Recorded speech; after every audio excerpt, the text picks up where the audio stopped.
اللهم صل وسلم وبارك على سيدنا محمد وعلى اله وصحبه وسلم. فيديو جديد معاكم حبايبي. النهارده فيديو كده نقول ايه، بسم الله. اول تفريزات رمضان هتعملوها للشهر الكريم، لا غنى عنها في السحور، وممكن كمان ناس تفطر بيها. يلا نقول هنعمل ايه. هنعمل الفول المدمس السريع الاقتصادي المغذي الموفر في الوقت وفي الفلوس. نقول بسم الله ونشوف مقاديرنا ايه.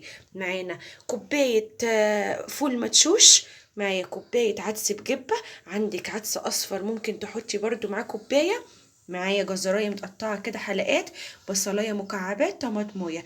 حله على النار وهنقول بسم الله. هننزل دلوقتي الاول بالفول بسم الله، من غير لا سمنه ولا زيت ولا اي حاجه. هنزل عليه بالعدس على طول واقول بسم الله. برضو طبعا لازم نسمن عشان ربنا يبارك لنا في الاكل بتاعنا وفي كل حاجه. نقلب وهنزل دلوقتي بقى بالخضار زي ما انتوا شايفين كده. احلى فول مدمس هتعمليه، اقتصاد وغذاء وكل حاجه، كل حاجه هتلاقيها فيه. قلبتهم كده مع بعض كلهم. هنزل بالميه. خلص الفول، حسيتوا بيه ولا اي حاجه. يقعد قد ايه على النار؟ ربع ساعه، نص ساعه، وارجعلك نشوف هنكمل ازاي. حبايبي زي ما انتوا شايفين كده شكله ده كده خلاص معايا استوى. ما خدش كمان اقل من النص ساعه والربع ساعه كمان، ما خدش وقت خالص.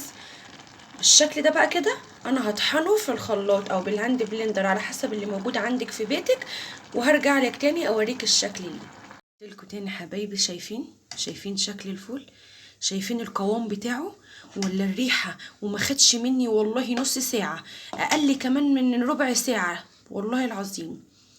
يعني مش هنقول نص ساعه، هنقول ربع ساعه بالكتير. شايفين شكل الفول؟ انا بقى سايباه يبرد وهعبيه في اكياس في الفريزر، عشان غلط طبعا الحاجه السخنه عن اكياس البلاستيك.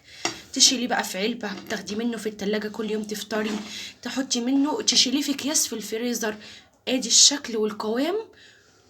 وعملنا بقى طبق معاكم كده بالملح والليمون والزيت الحار يا عيني. وكده نقول الف هنا وشفا. احلى فول هتعمليه لرمضان وتخزنيه، وكل سنه وانتم طيبين، وينعاد علينا الايام بخير وعلى الامه الاسلاميه جميعا يا رب. وان شاء الله استنوني في فيديوهات تفريزات رمضان الباقيه طبعا، واستنوني في فيديوهات اقتصاديه تانية. واشكركم والسلام عليكم ورحمه الله وبركاته.